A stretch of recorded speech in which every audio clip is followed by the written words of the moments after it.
اللهم اجعل صلاتك ورحمتك وبركاتك على سيد المرسلين وإمام المتقين وخاتم النبيين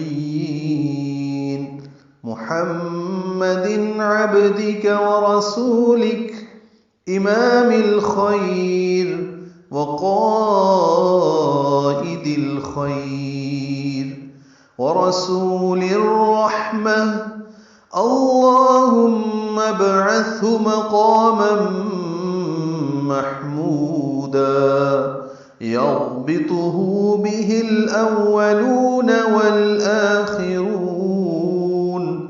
اللهم صل على محمد وعلى آل محمد كما صليت على إبراهيم وعلى آل إبراهيم إنك حميد مجيد.